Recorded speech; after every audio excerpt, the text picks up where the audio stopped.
अस्सलाम वालेकुम। आज हम statistical package for social sciences यानी SPSS में डाटा एंट्री को जो है परफॉर्म करेंगे। ये ट्यूटोरियल्स उन लोगों के लिए है जो बिगिनर्स हैं या वो इतने फेमिलियर नहीं हैं प्रैक्टिकली SPSS के साथ।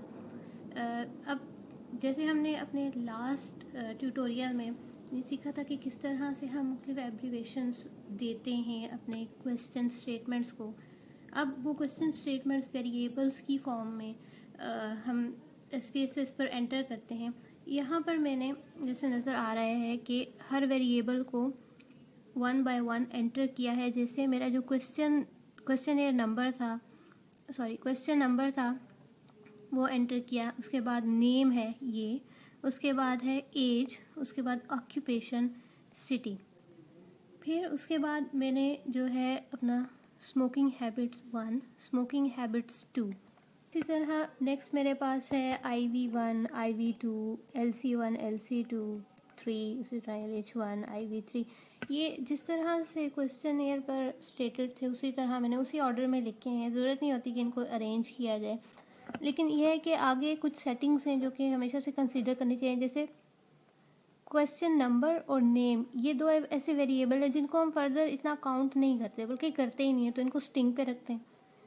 इसी तरह एज, ऑक्यूपेशन, सिटी, बाकी सारे जो डिपेंडेंट इंडिपेंडेंट वेरिएबल्स हैं इनको हम न्यूमेरिक पर रखते हैं।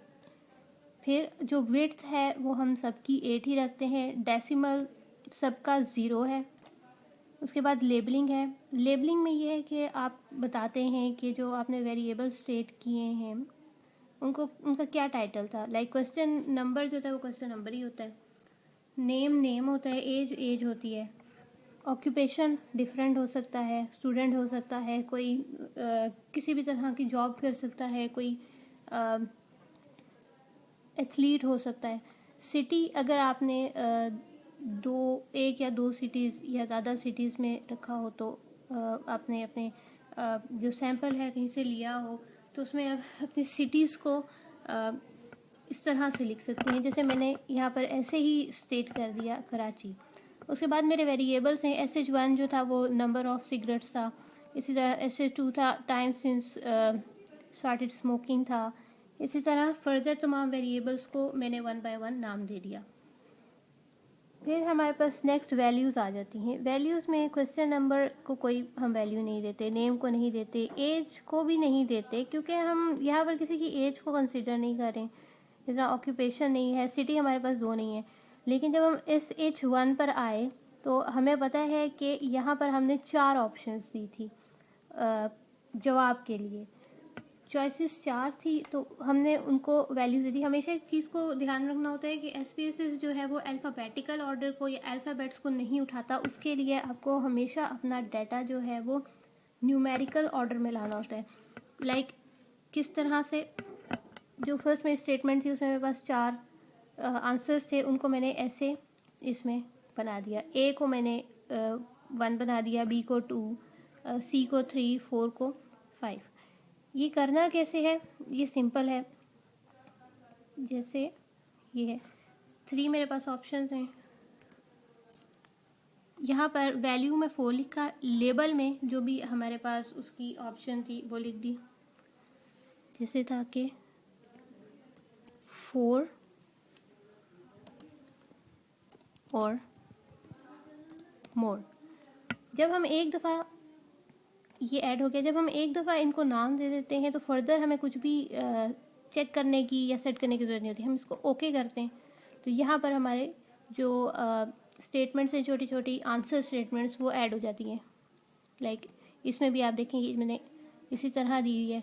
वैल्यू 1, लेबल जो है वो सिंस 1 मंथ, यानी फर्स्ट ऑप्शन जो थी वो A जो था मेरे स्टेटमेंट में वो सिंस 1 मंथ था, तो मैंने उसको इसी तरह यहाँ पे मेंशन किया और उसके बाद ऐड कर दिया। 1 बाय 1 सबको ऐड किया और ओके कर दिया।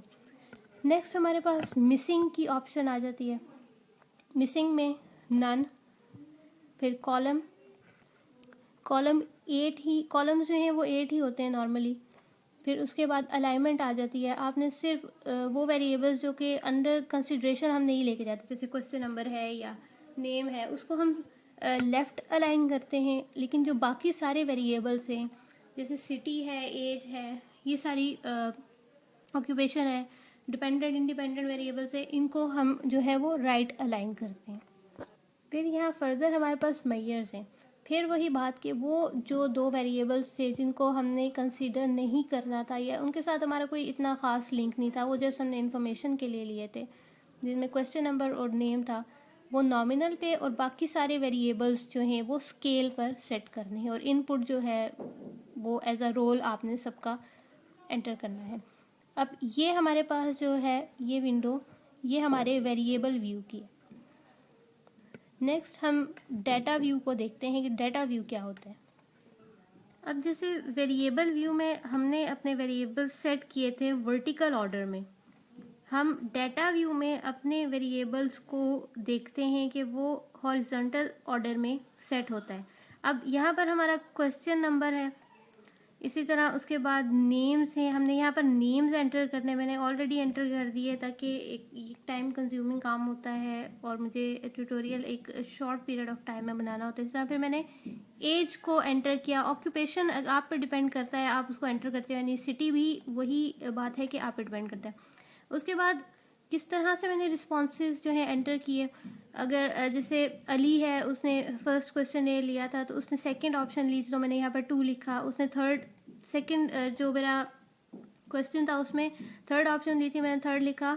4 फिर ये है कि थर्ड जो उसका क्वेश्चन था उसमें उसने जो है वो 4th ऑप्शन ली तो मैंने यहाँ पर 4th लिखा।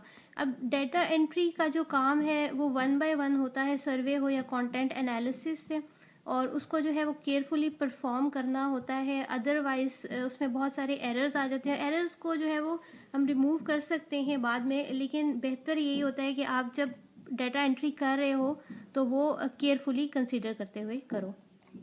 अब यहाँ पर डाटा एंट्री का जो काम है वो कंप्लीट हुआ, उसके बाद के जो स्टेप्स हैं, किस तरह से हम रिस्पॉन्सेज का मीन निकालते हैं, किस तरह से उसको विजुअली रिप्रेजेंट करते हैं, किस तरह से हम हाइपोथेसिस टेस्ट करते हैं, वो अर्लियर जो है मैंने अपने क्वेश्चनएयर फॉर्मेशन के जो ट्यूटोरियल था उसमें बताया था। अब नेक्स्ट जो है वो हम इसके बाद बाकी प्रोसीजर्स जो हैं वो 1 बाय 1 परफॉर्म करेंगे।